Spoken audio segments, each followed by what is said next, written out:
sisiyasat sa mga mahahalagang pangyayari sa mundo at kayang ipaliwanag ang mga impormasyong dapat malaman ng bawat Pilipino. Ako po si Yusek Rocky Ignacio. At ako po si Joey Gilas. Ulat Bayan Weekend.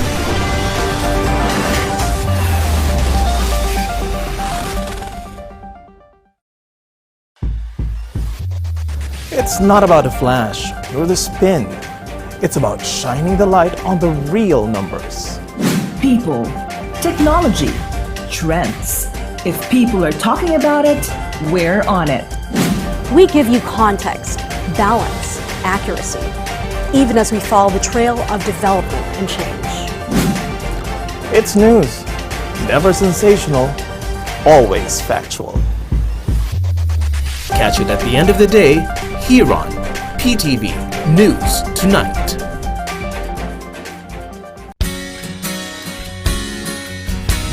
Pilipinas, harapin natin ang umaga na puno ng saya. Dala namin ang impormasyong siguradong patok sa masa. At mga mahalagang balitang may init-init pa para sa inyo. Kasama ang bagong barkada tuwing umaga. Rise and Shine Pilipinas. Lunes hanggang Biyernes alas 7 ng umaga. Dito lang sa PTV. Sa gitna ng krisis na ating kinakaharap, dalawang bagay ang maiaalay sa bayan ng ating programa: katotohanan at malasakit. Komprehensibo at matapang nating tatalakayin ang bawat sulok ng isyu. Dahil ganitong klaseng balitaan ang karapatang malaman ng mga mamamayan. Hindi lang tayo basta nagbabalita. Ginagampanan din natin ang ating responsibilidad sa ating kapwa. Balitaang may puso. Yan ang hatid ng Sentro Balita. Lunes hanggang Biyernes sa PTV. Higit sa pagbabalita, masusing investigasyon.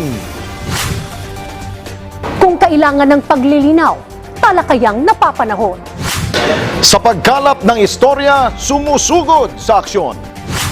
At sa ngala ng katotohanan, matapang na paglalahad na may kagyat na solusyon.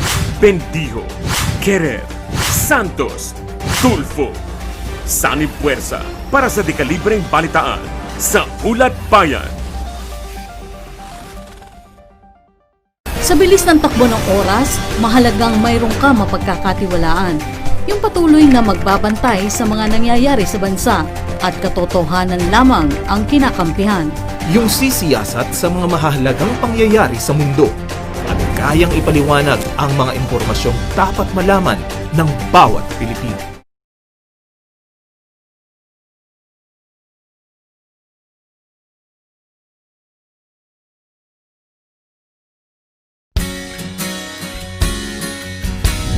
Pilipinas, harapin natin ang umaga na puno ng saya. Dala namin ang impormasyong siguradong patok sa masa. At mga mahalagang balitang may init-init pa para sa inyo. Kasama ang bagong barkada tuwing umaga. Rise and Shine Pilipinas. Lunes hanggang Biyernes alas 7 ng umaga. Dito lang sa PTV. Sa gitna ng krisis na ating kinakaharap, dalawang bagay ang maiaalay sa bayan ng ating programa: katotohanan at malasakit. Komprehensibo at matapang nating tatalakayin ang bawat sulok ng isyu. Dahil ganitong klaseng balitaan ang karapatang malaman ng mga mamamayan. Hindi lang tayo basta nagbabalita. Ginagampanan din natin ang ating responsibilidad sa ating kapwa. Balitaang may puso. Yan ang hatid ng Sentro Balita. Lunes hanggang Biyernes sa PTV. Higit sa pagbabalita, masusing investigasyon. Kung kailangan ng paglilinaw, talakayang napapanahon. Sa pagkalap ng istorya, sumusugod sa aksyon. At sa ngala ng katotohanan, matapang na paglalahad na may kagyat na solusyon. Bendijo, Querer, Santos, Tulfo, Sanib Puwersa para sa dekalibreng balitaan sa Ulat Bayan. Sa bilis ng takbo ng oras, mahalagang mayroong ka mapagkakatiwalaan. Yung patuloy na magbabantay sa mga nangyayari sa bansa at katotohanan lamang ang kinakampihan. Yung sisiyasat sa mga mahahalagang pangyayari sa mundo at kayang ipaliwanag ang mga impormasyong dapat malaman ng bawat Pilipino. Ako po si Yusek Rocky Ignacio. At ako po si Joey Gilas. Ulat Bayan Weekend.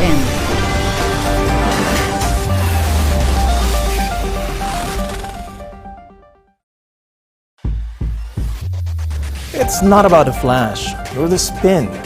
It's about Matinding kalaban ng COVID. Ayokong makahawa. At mahawa.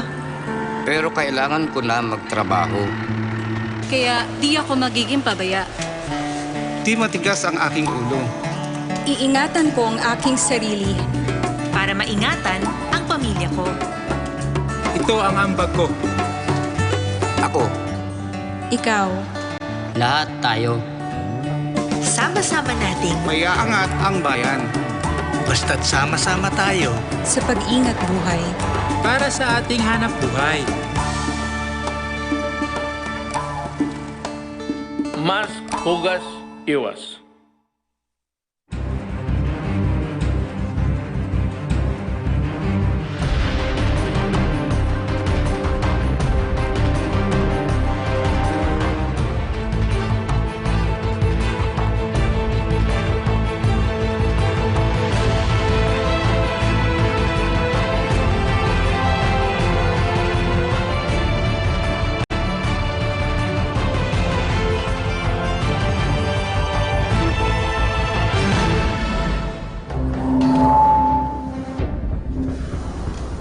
Magandang umaga sa lahat ng ating mga kababayang nakatutok po sa ating programa sa loob at labas ng bansa ngayong Lunes, October 12, 2020.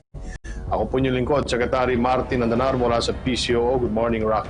Good morning, Secretary Martin. At mula pa rin sa PCOO, ako naman po si Yusek Rocky Ignacio. Muli niyo kaming samahan ngayong linggo sa panibagong balitaan tungkol sa COVID-19 at sa iba pang mahalagang hakbangin ng pamahalaan. Ito po ang public briefing, #laging Handa PH. At para po sa ating unang balita ngayong araw, proposed sa 2021 budget ng Department of Health, suportado ni Senator Bongo sa isinagawang public hearing ng Senate Committee on Finance. Biyernes nung nakaraang linggo ay sinabi ni Senate Committee Chair on Health and Demography na si Senator Go na mahalaga ang sapat na budget ng kagawaran sa susunod na taon para rin masigurong tuloy-tuloy ang supply ng mga PPEs at COVID-19 test kits at masiguro na sapat na kompensasyon para sa mga health worker at sapat ang pondo para sa operational expenses ng mga ospital. Sa kabilang banda, ikinalungkot naman ng senador ang pagbaba ng budget para sa Epidemiology and Surveillance at Quick Response Fund ng DOH. Anya, naging malaking tulong din ang budget na nakalaan dito para agad na makaresponde ang pamahalaan sa COVID-19 sa taong ito. Sa proposed budget ay nasa 2.5 billion pesos din ang nakalaan para naman sa COVID-19 vaccine procurement.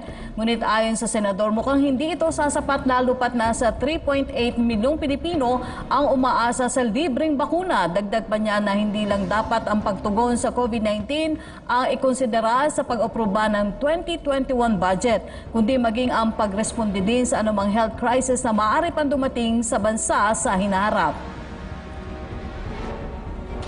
Samantala, pinasinayaan naman sa Mati City, Davao Oriental ang ika-86 na malasakit center sa Davao Oriental, Malasakit Provincial Medical Center. Dinaluhan ito ng main proponent ng Malasakit Center na si Senador Bongo, kung saan namahagi rin ang senador ng mga bisikleta para sa mga health workers at pagkain naman para sa mga pasyente.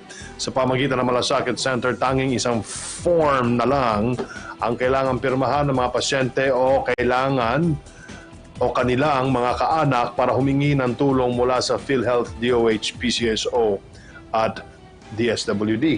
Ang naturang Malasakit Center ay ang pinakauna sa probinsya, pang-apat sa Davao Region at ika-21 sa buong Mindanao.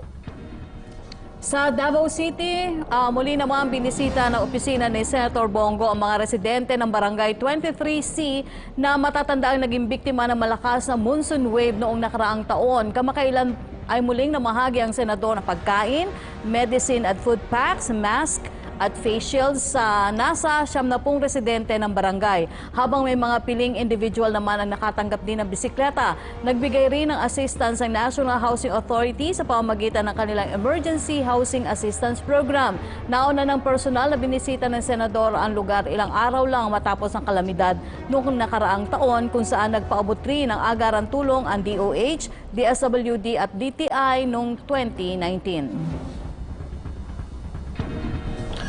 Ilang estudyante naman sa Parañaque City ang pinagkalooban ng opisina ni Senador Bongo ng libreng tablet para makatulong sa kanilang blended learning ngayong school year 2020-2021. Tumanggap rin ang pamilya nila ng pagkain, gamot at face mask at face shield, habang ang ilan naman ay nabigyan din ng bisikleta. Sa kabuuan ay nasa 150 individual mula sa syudad ang nabahagian ng tulong mula sa senador. Tuloy-tuloy po ang pagkikisa ng Pilipinas sa iba't ibang clinical trial sa buong mundo para mahanap ang tamang bakuna para sa COVID-19, at karamihan sa mga trials na ito ay inaasahan magaganap ngayong buwan dito sa bansa. Isa na dito ang Solidarity Clinical Trial na pangunahan ng World Health Organization. Makakapanayam natin si Dr. Rabi Abeya Singh, ang WHO representative in the Philippines. Good morning, Dr. Rabi. Welcome back to the public briefing. Good morning, Secretary Vandana. Pleasure to be here. Dr. Rabi, when exactly can we expect the Solidarity clinical trial for COVID-19 vaccine to start in the Philippines? How soon is soon? We are very eager to start the trials as early as possible. We acknowledge that the process has not been as we planned. We were planning to start the trials as early as October, the beginning of October. But right now we are looking at starting the trials towards the end of October, and that is a complicated process. We have shared the protocol with the government of Philippines. I believe the Philippine government's partner in this effort for the vaccine trials is the Department of Science and Technology. So what we need is for the DOST and the principal investigators to approve the protocol and get the necessary regulatory and ethical clearances in the Philippines, and ensure that the requirements for readiness are met. And there are 8 criteria where we look for readiness. Once those are ready, we believe that parallelly the selection of the candidate vaccines for the solidarity trials will be finalized, and WHO will be in a position to send the candidate vaccines to the Philippines for the start of the trials. And we are still hoping that the solidarity vaccine trials, which are phase 3 clinical trials, could hopefully commence by the end of October. What exactly would be done on the dry run within this week?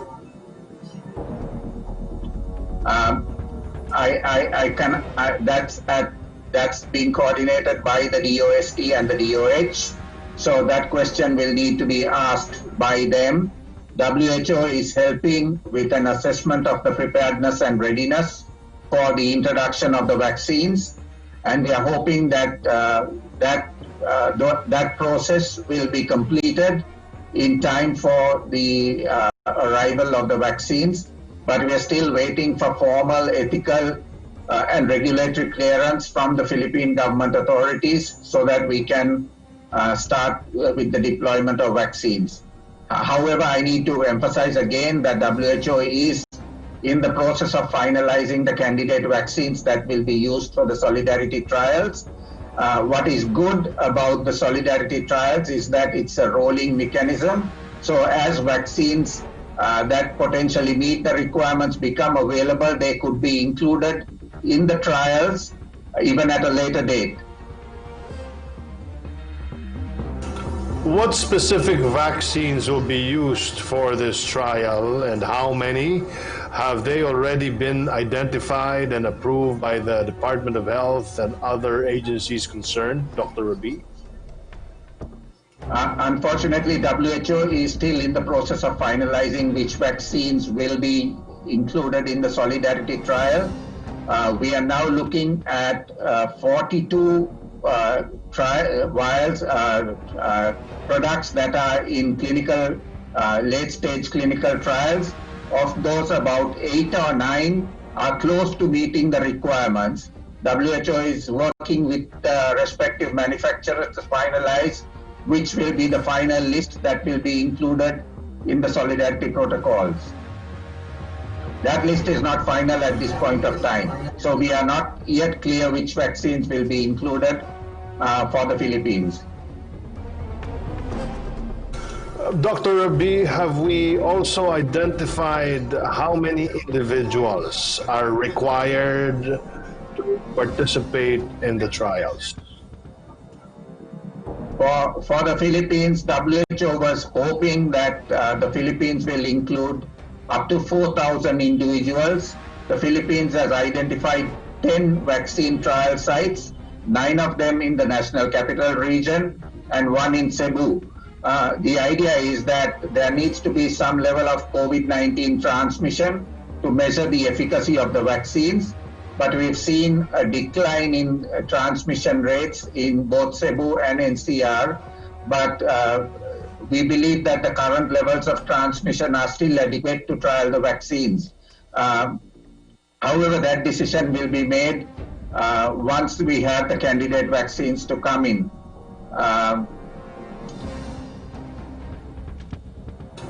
Since the participants will be identified on a voluntary basis, are there volunteer participants and trials, and what is the information that you have, Dr. Rabi, with regard to that? So on the number of participants, WHO was hoping that there will be up to 4,000 participants from the Philippines. Our understanding now is that the Philippines is looking at 2,000 to 3,000 participants joining the trial. We are hoping that that number could be increased because the larger the number of people we trial, the sooner we could get evidence of efficacy, safety, etc.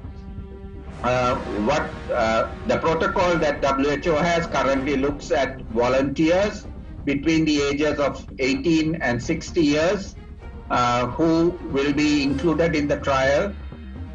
Of course, there are some exclusion criteria, people having comorbidities, or especially people, pregnant ladies, etc., will not be included in the trial.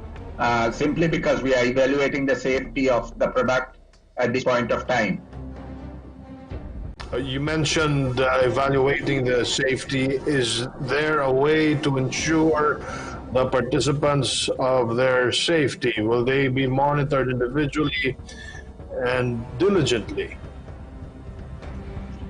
That's what is expected of the Philippine counterparts, to do that monitoring on a weekly basis at a minimum, and follow up the recipients of the vaccine on a weekly basis at a minimum, so that any side effects, however small or minor, may be picked up early enough and reported. So this is what is expected as the contribution from the Philippine participant authorities who will be joining the trial.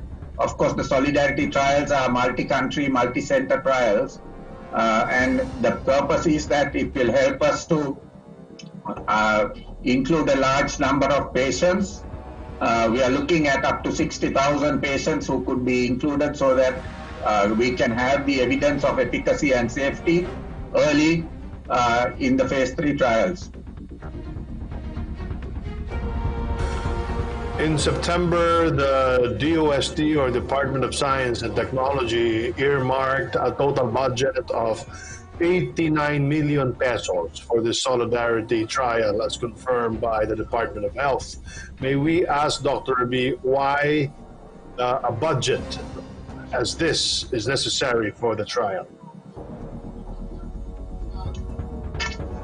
Let's be clear that the allocation made by the DOST is for the coordination of local efforts and for local expenditures. WHO takes the responsibility of shipping the vaccines to the country, providing the vaccines free of charge, and ensuring that any insurance for recipients are provided so that they are well looked after. Most of the expenditure earmarked by DOST is for logistical reasons, for management of the protocols, and for follow-up of recipients and ensuring that the trials go according to plan in the country. Let's proceed to the media questions for Dr. Rabi. Yusek Raki. Okay, thank you, Secretary Martin. Good morning, Dr. Rabi. Questions from Red Mendoza of Manila Times. Two WHO experts. Good morning, sir. Two WHO experts, Mike Ryan and David Navarro, have both said that there should be a stop on lockdowns as it destroys economies. This statement has been given wide media play and is now being used by the WHO's critics as proof that lockdowns do not really help in the situation. What is the WHO's official stand on the statements of the two officials? Thank you, Yusek Raki. This is a very important question, and we like to really clarify this. We have not said that lockdowns have no place. We have been clear from the beginning of this pandemic. In fact, since April, both the DG, our regional director, and myself have clarified. We want this response to be not only a health, but an economic response as well. So we are as interested as mitigating the health impact and ensuring that the economy is not damaged and economic revival is ensured. For this, it is necessary that early detection of cases, prompt isolation of close contacts and positives, and quarantining of those, and appropriate contact tracing and proper management of cases is ensured. If these measures are in place, together with compliance with the public health behaviors and the avoidance of the 3 C's, we could avoid large-scale lockdowns. That's what we've been advocating for countries right from the beginning of this outbreak. We don't view lockdowns as the primary response. And if you look at very carefully what Dr. David Nabarro and Mike Ryan are saying, they're saying the same message.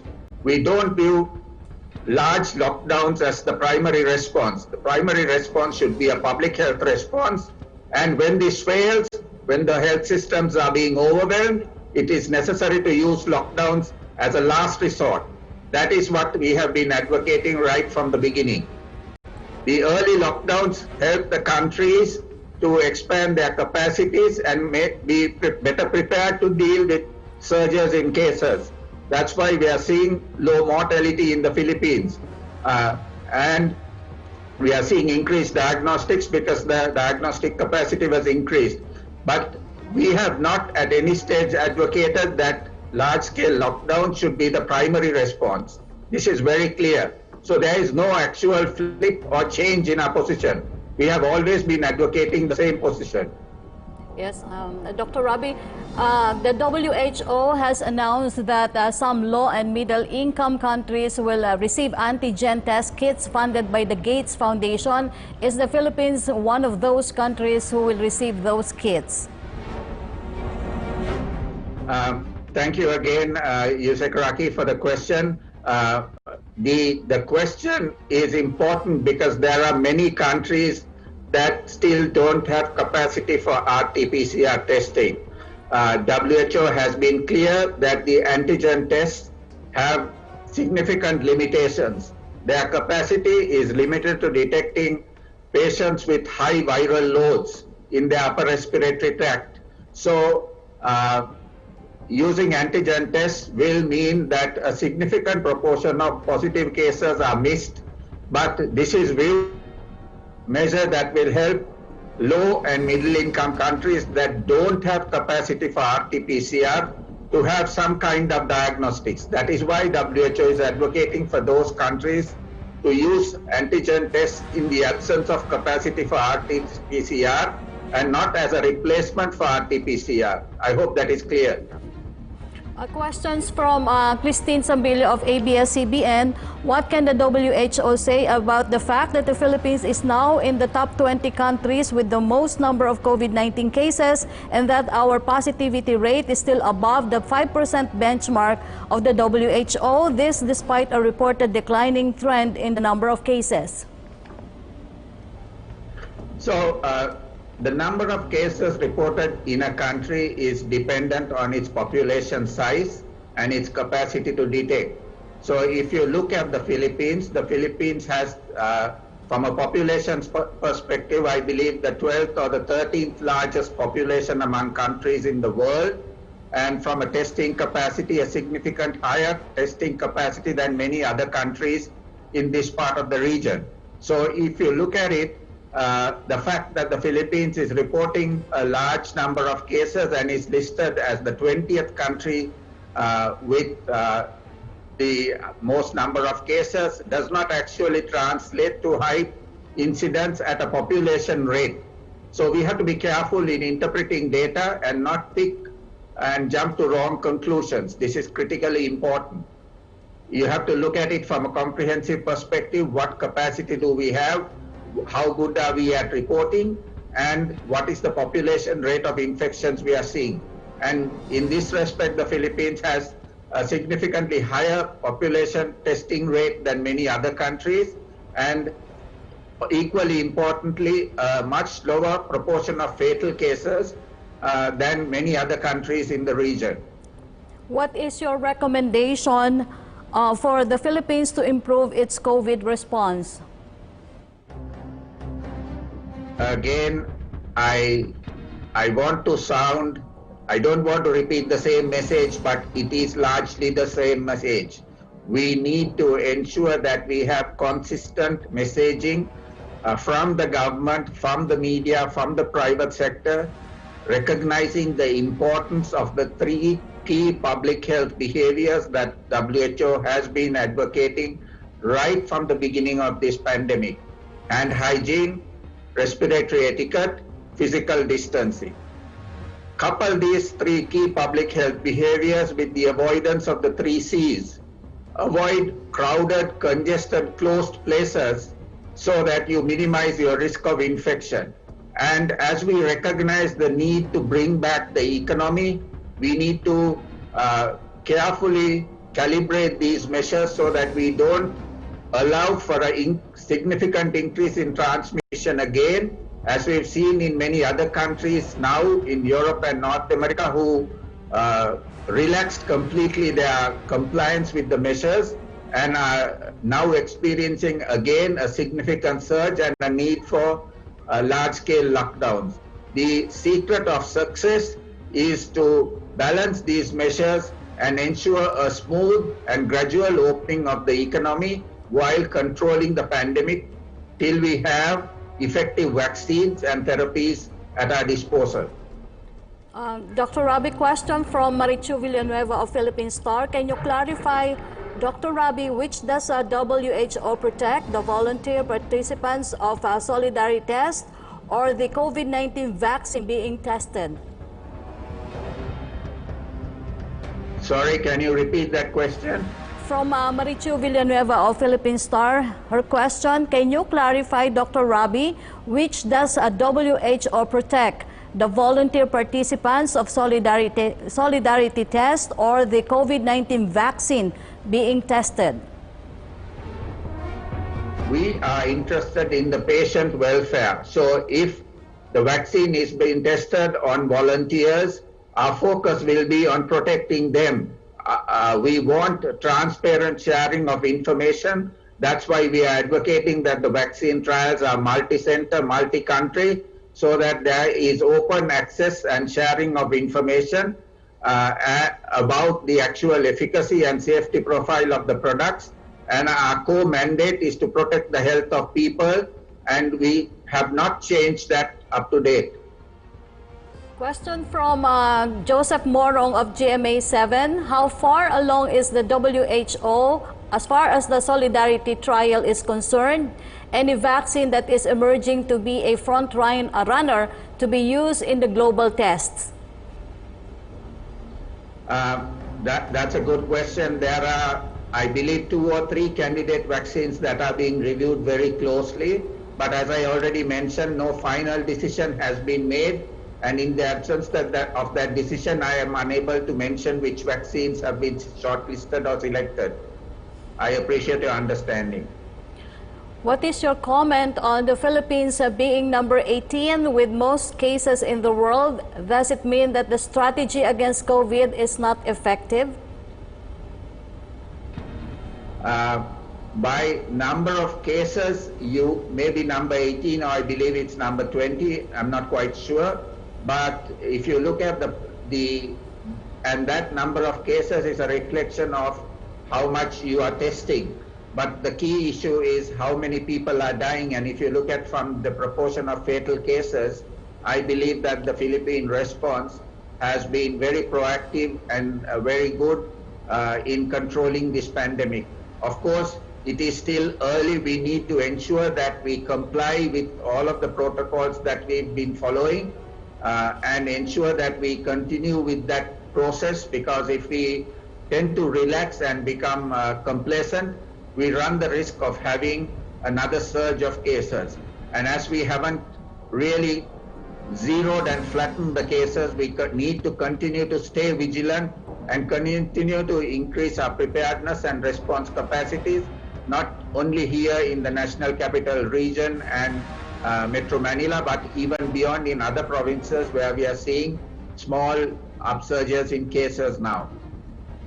Dr. Rabi, question from Evelyn Quiroz of Filipino Mirror. Polio is a disease which can easily be prevented by vaccination. For the first time after 19 years, polio has re-emerged in the country. Is this an indication of the failure of the Department of Health's vaccination program? That's a complex question that actually has about 4 or 5 questions in that. One of the reasons we view why we had a resurgence of polio cases is because of poor vaccination coverage, and that has been influenced by many factors, not only the responsibility of the Department of Health. There have been concerns about vaccine hesitancy and vaccine safety, not related to polio, which we know adversely impacted the uptake of expanded program of immunization vaccines or childhood vaccines, not only the polio vaccine. And so it is critically important that we act early to bring back the vaccination coverage. We know that the poor vaccination coverage also resulted in a large measles outbreak in the Philippines in 2018-19. So recognizing this, WHO is now working together with DOH, UNICEF, Rotary International and other partners in the polio response. That response has now been completed on the Mindanao Islands in NCR Region 3 and 4A, and we are embarking on doing the remaining areas of Luzon and Visayas starting on the 26th of this month. And also we want to support the DOH in its supplementary immunization for measles and rubella in anticipation of a possible large-scale outbreak, because we know that EPI vaccine coverage has suffered also as a result of the COVID pandemic. So we want to increase the immune levels in the young children and protect them so that we don't have a repeat of large outbreaks of polio, measles and rubella. Okay, Dr. Rabi, question from Joseph Morong again of GMA7 with regard to COVAX. How soon can have a vaccine you think that can be for distribution? The COVAX initiative is to ensure that the vaccines are universally accessible to all, and that we meet the principles that have been identified by the Strategic Advisory Group on Immunization of WHO. We have 6 principles that have been clearly defined by the SAGE for COVID vaccines. And the COVAX mechanism is a mechanism to ensure that, given the fact that the vaccine trials are undergoing, phase 3 trials are only about to commence large scale during this month or later, we don't expect a vaccine to be available for population deployment before the middle of next year. So at the earliest, maybe June next year.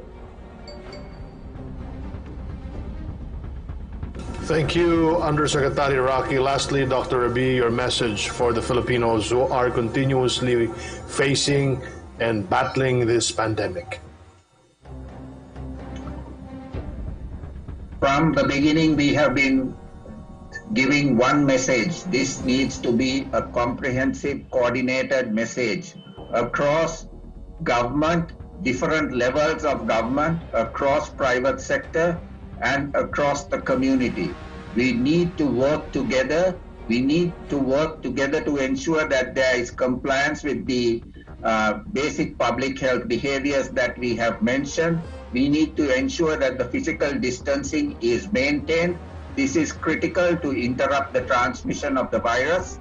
And we need to ensure that we make every effort to protect the most vulnerable, dearly beloved elderlies, and people suffering from comorbidities. We have to continue to work together, and the message that we are tired, we want to go back to life as we knew it before, I think we have to park that for a time being and keep working so that we ensure that everybody is protected until we have good protection for everybody and we can go back to life as we knew it before.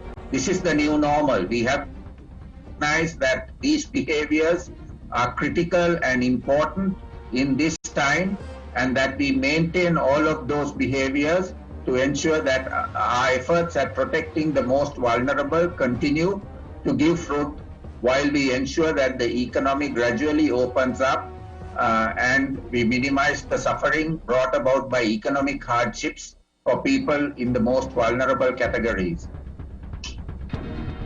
Thank you. We are all hoping for the positive outcome of the Solidarity trial. Thank you so much for your time, Dr. Rabi Abeya Singh from the World Health Organization. Thank you, Secretary Handa. Pleasure to be here. Have a good day. Sa gitna ng patuloy na paglaban ng ating bansa sa COVID-19, tuloy-tuloy din naman ang pagtuligsa ng ating pamahalaan sa iligal na droga, ang isa sa pinakatututukan ni Pangulong Rodrigo Duterte bago pa man ang pandemya. Kaugnay niyan ay makakausap po natin ang tagapagsalita ng Philippine Drugs Enforcement Agency, si Director Derek Carion. Good morning po, sir. Magandang umaga po sa ngalan ni Director General Wilkins M. Villanueva. Welcome po sa Laging Handa Public Briefing. Director, 1 week po matapos ang utos ni Pangulong Duterte sa PDEA para sirain itong confiscated shabu at ilang pang illegal drugs na nasa poder ng ilang law enforcement agencies. Ano na po ang update dito? Nakakomply po ba ang PDEA sa kautusan ng Pangulo? Yes ma'am, katunayan po, kasalukuyan po ang ating paghahanda dahil sa October 15 po, itong darating na Huwebes, ay nakatakda po tayo magsunog ng at least 1 ton of dangerous drugs sa ating pong destruction site sa 13 Martires, Cavite, ma'am. Opo. Director Carion, may mga katanungan po para sa inyo mula po sa media. Ang tanong po ni Evelyn Quiroz, dali lang po, Director. Ang tanong po ni Evelyn Quiroz sa inyo ay, the past 4 years of the Duterte administration has seen significant headway in the fight against illegal drugs, and then the COVID-19 pandemic happened. Has the pandemic affected PDEA's fight against the drug menace?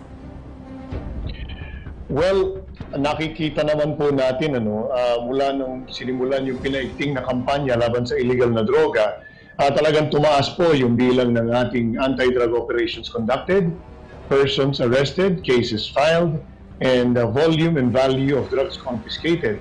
Ngayon, nangyari po yung pandemya, naging hamon po ito sa lahat ng ating mga operatiba. Alam naman po ng lahat. Hindi lang po sa aming hanay, ngunit pati sa aming mga kasamahan sa Philippine National Police at sa National Bureau of Investigation and other law enforcement agencies. Napakahirap po magsagawa ng anti-drug operations, lalo-lalo na po ngayon sa panahon ng pandemya. Ngunit hindi po nangangahulugan dito na titigil po tayo, ma'am. Katunayan, sabi nga po ni Director General Wilkins M. Villanueva, kasabay po ng pagsalubong sa hamon ng COVID-19 ay ang pagpapatuloy ng ating pinaigting na kampanya laban sa illegal na droga sa pamamagitan po ng magkikipag-ugnayan natin sa ating mga kasamahan, lalong-lalo na po sa mga barangay, para mas madali po ang coordination at ang pagsagawa ng anti-drug operations sa iba't ibang lugar po. And ibig po sabihin dito, hindi po tayo titigil dahil ang mga sindikato po ay hindi rin tumitigil sa pagpapakalat ng illegal na droga sa ating bansa. Katunayan po, ito lamang nakaraan, nagsagawa po tayo ng simultaneous conduct of implementation of search warrants. Kaya 2 drug din po ang aming nalansat sa pinagsalim na puwersa ng PTV Regional Office NCR at Malabon City Police Station 7 nang magsagawa po tayo ng simultaneous implementation of search warrants. 2 drug den po, drug den maintainers at 5 drug den visitors ang naaresto at humigit kumulang na 25 gramo po ng shabu ang ating nakumpiska rito, nagkakahalaga ng 170,000 pesos kasama mga drug paraphernalia po, ma'am. So in total po mula noong July 1, 2016 to August 31, 2020, mula nang nagsimula po yung ating pinaigting na kampanya laban sa illegal na droga, 603 drug dens na po ang ating nalansak. Ito po yung mga tinatawag na one-stop shop facilities na kung saan na maaari pong bumili at gumamit ng illegal na droga ang mga parokyano po nila. Opo. Marami daw pong pending at archive cases ang nakalink sa mga confiscated illegal drugs na ito na nasa halos 700 kilos ng shabu at nakakahalaga ng halos 4.76 billion pesos. Ano daw po ang mangyayari sa mga pending cases na ito at patuloy po ba itong tututukan ng PIDEA? Opo, ma'am. Katunayan po ang ginagawa po natin ngayon ay actually na-bring up po itong issue na to during the Senate hearing kung saan natanong po ng mga kagalang-galang na senador yung estado nitong mga pending cases natin.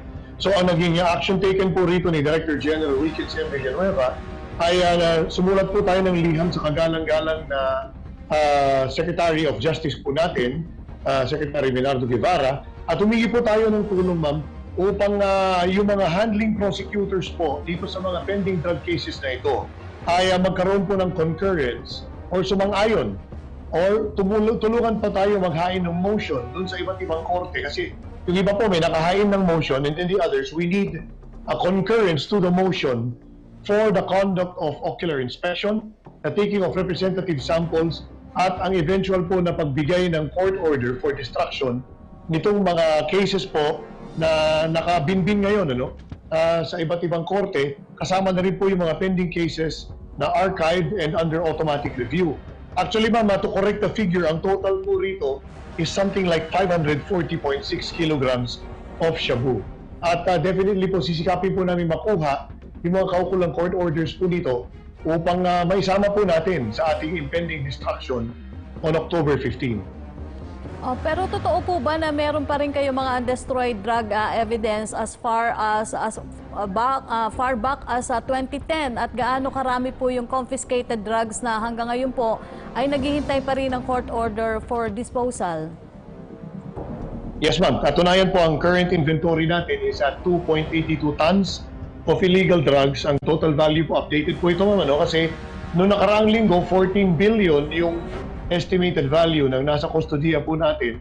Ngunit dahil may mga nag-turnover po sa atin na mga other law enforcement agencies and courts upang may habol po sa ating upcoming destruction, ang current inventory po natin sa PDEA Laboratory Service ay nasa 2.82 tons valued at 15.189 billion pesos.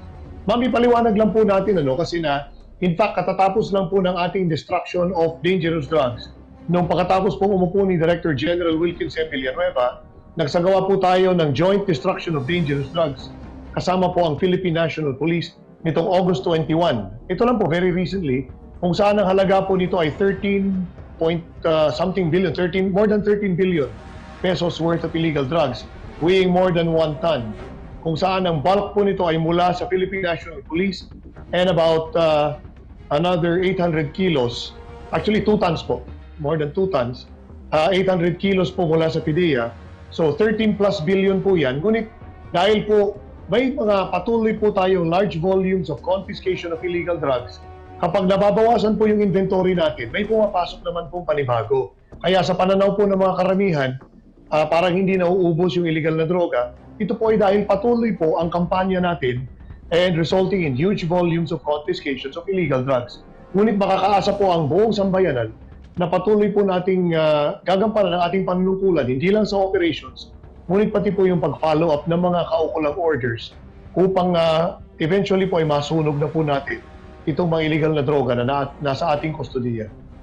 Pero Director, this is an ongoing problem daw po ayon kay Senator Franklin Drilon kung saan hindi daw po nasusunod ng implementing agency at maging ng judiciary ang batas na nakasaad sa Comprehensive Dangerous Drugs Act of 2002 na dapat after 4 days ng pagkakakumpiska sa mga ebidensya ay sisirain na ito. At ito po ay sa kabila rin na pag-i-issue ng Office of the Court Administrator na isang circular order na dapat umanong sundin ng mga husgado sa paghawak ng mga kasong may kaugnayan sa drugs. Ano po ang sagot dito ng PDEA? Well, ginagalang po natin ang obserbasyon ng mga kagalang-galang na senador tungkol dito at ng iba pang mga hanay ng ating mga kababayan, maski ang pangkaraniwang mamamayan. Kaya nga po patuloy ang ating pakikipag-ugnayan sa Department of Justice at gayon din po sa iba't ibang mga courts.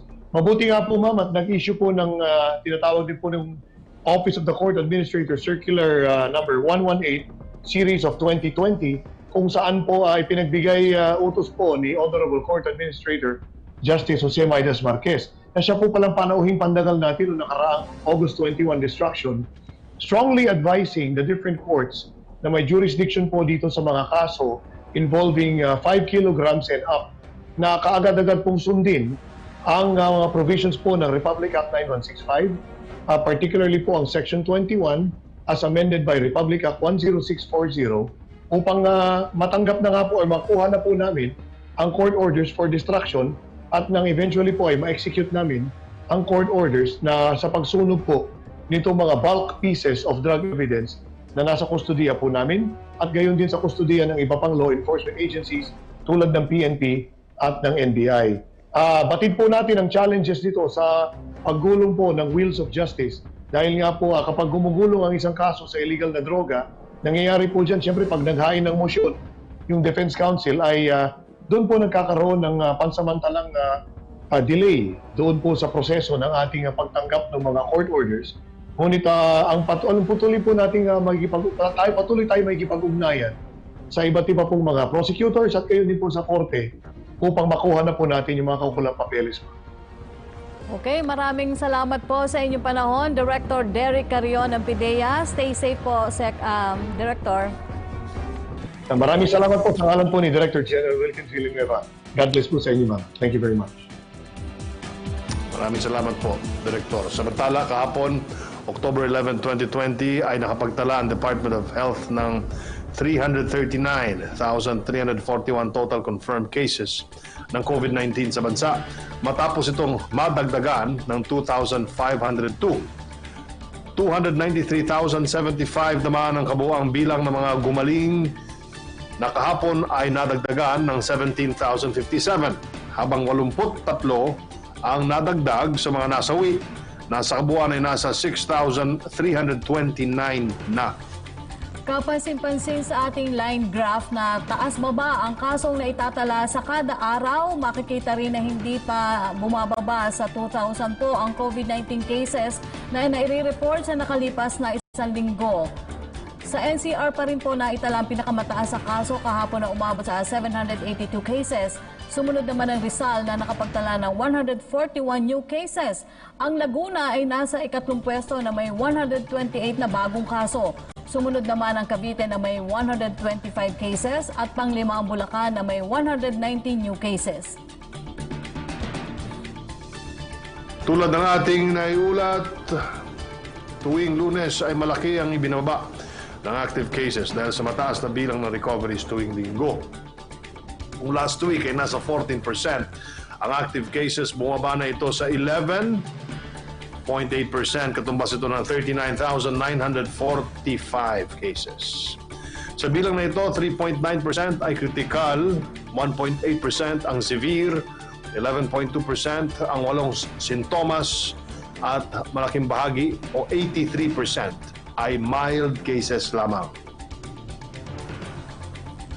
Bagamat patuloy na bumababa ang bilang ng active cases, huwag pa rin kalimutang magsuot ng face mask. Ugaliin natin ang pagsusuot nito lalo na kung tayo po ay lalabas ng bahay dahil sa pamamagitan ng pagsusuot ng mask ay nababawasan nito ng 67% ang chance na tayo ay makahawa o di kaya ay mahawa ng sakit maging bida solusyon sa COVID-19.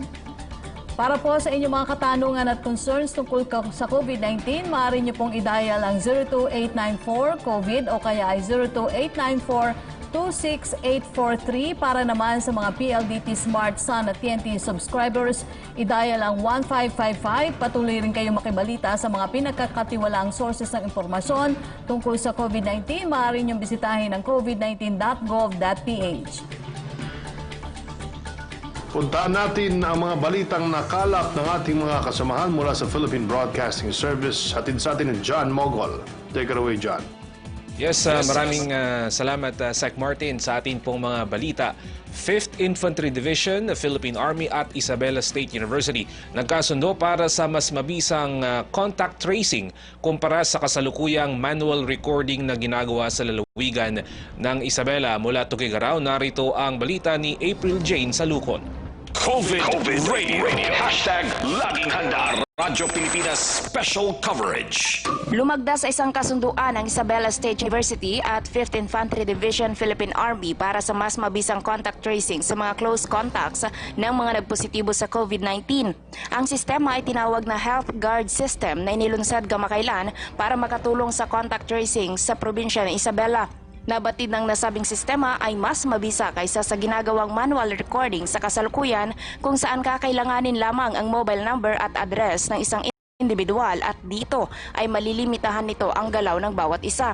Base sa kasunduan, ang Isabela State University ang magbibigay ng software, data storage at technical assistance sa pag-ooperate sa naturang sistema, habang ang 5th ID naman ang magbibigay ng ilan pang mga kagamitan.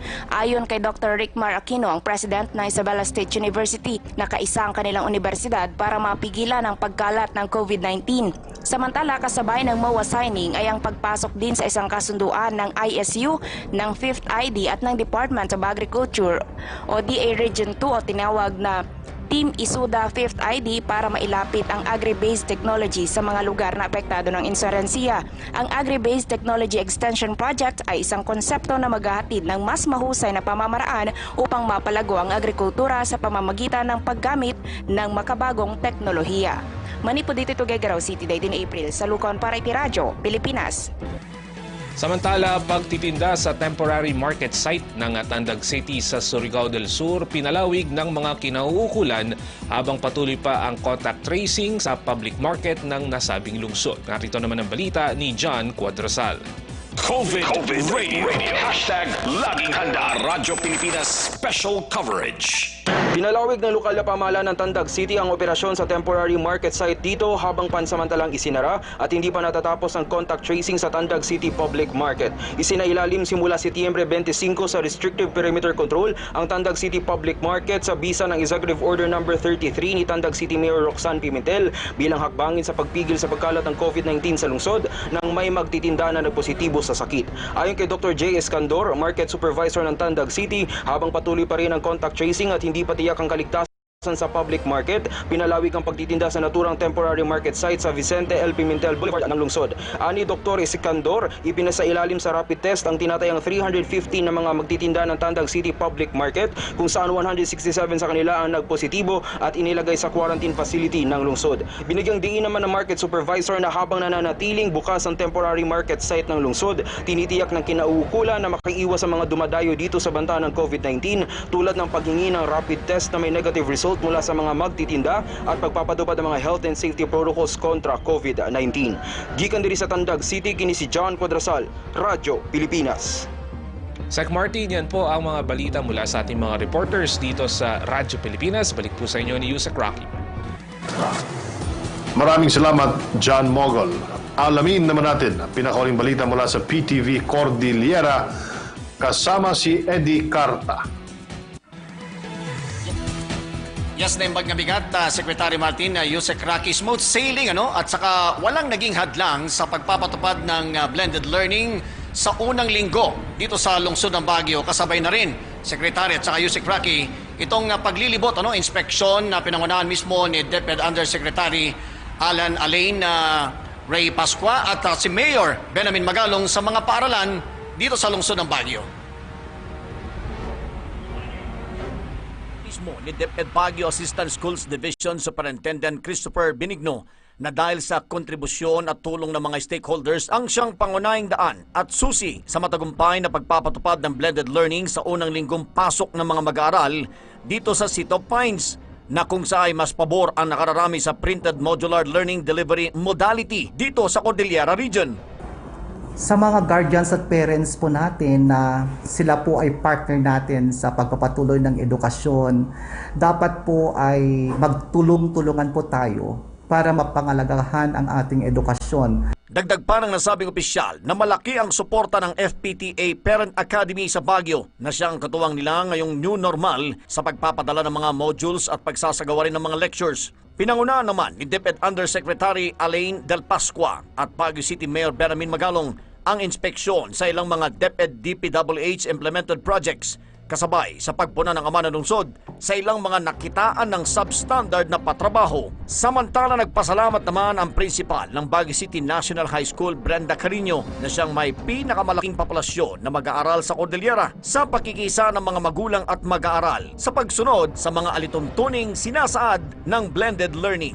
Thank you po sa ating mga parents, teachers, and all our learners for all collaborating with one another as we are in this pandemic time na nagkakaroon ng distance learning. At yan ang pinakahuling pag-uulat, Secretary at Yusek, dito mismo sa summer capital of the Philippines. Ito si Eddie Carta para sa Bayan. Maraming salamat sa iyo, Eddie Carta ng PTV Cordillera. Mula Cordillera, puntahan natin ang kaganapan sa Cebu kasama si John Arua. John?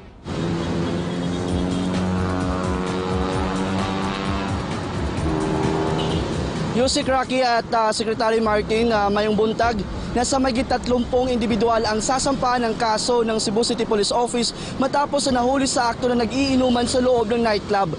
Bagamat na lifted na ang liquor ban sa Cebu City, bawal pa rin mag-operate ang mga nightclub at bar sa lungsod.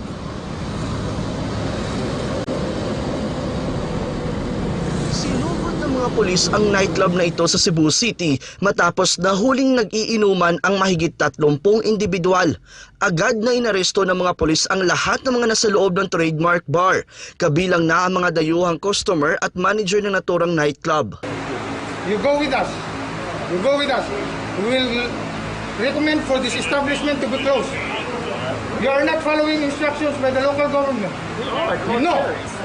No, you are not. We have videos showing you. So we go to the police station. Now. Right? I will go with you. Yeah, I will go with you. Even all of you there. Here. Go with us, sir. Dahil dito, ipakakansela ang business permit ng naturang nightclub. Sasampahan rin ngayong araw ng kasong paglabag sa quarantine protocol ang mga naaresto. We will be making report addressed to the city government for penalty or going towards the revocation of their business permit because that is a blatant disregard of the executive order of the mayor and clear violation. So we'll be recommending for the closure of that establishment. Bagamat lifted na ang liquor ban sa Cebu, bawal pang mag-operate ang nightclubs at bars sa lungsod. Based on the executive order, nightclubs, bars and nightclubs are not allowed to serve liquor. So trademark is na makonsidered na nightclub. Nagbabala naman ang Cebu City Police sa publiko at sa lahat ng mga namamahala ng nightclubs at bars sa lungsod na hindi sila magdadalawang isip na ipakukulong ang mga ito at ipasasara ang mga establishmento kapag nahuling lumabag sa panuntunan ng pamahalaan.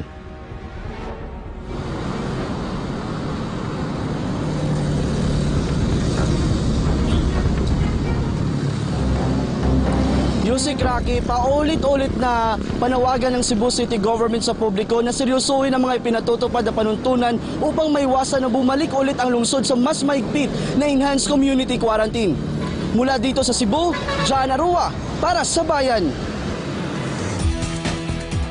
PTV Cebu, magbabalita naman sa Davao City si Julius Pacot. Julius?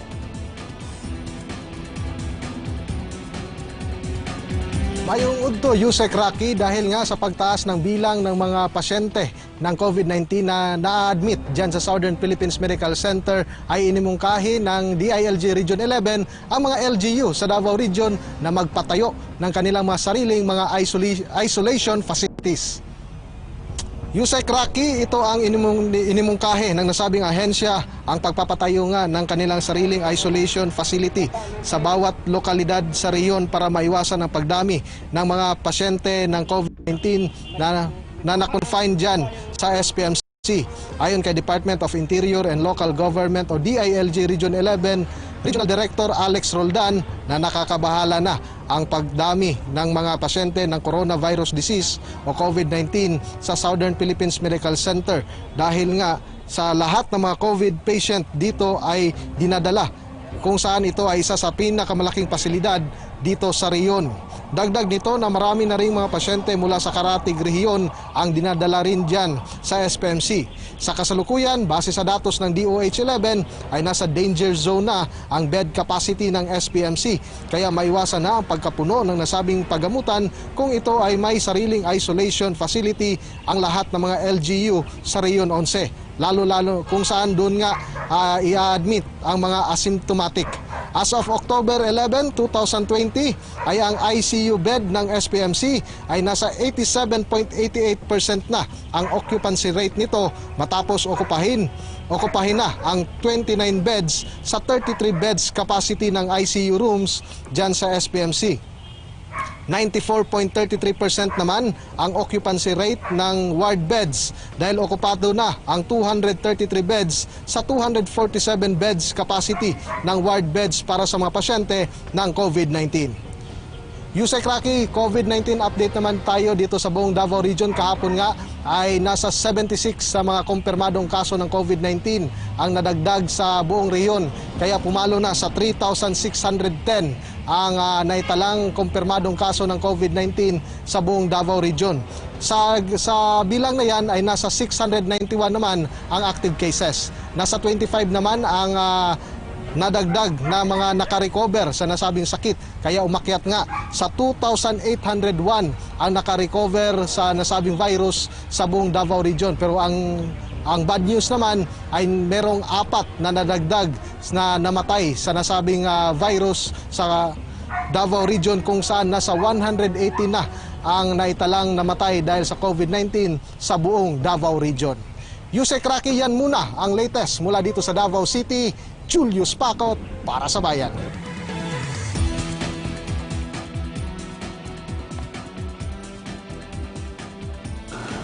Salamat sa iyo, Julius Pacot, mula sa PTV Davao.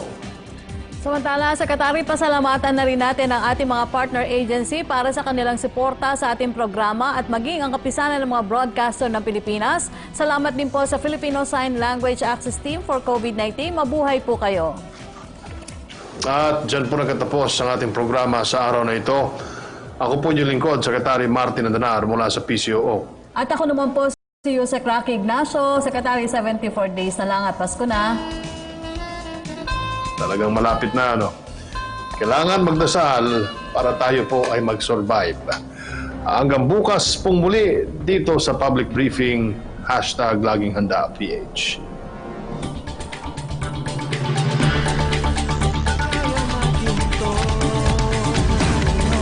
Kaya natin to.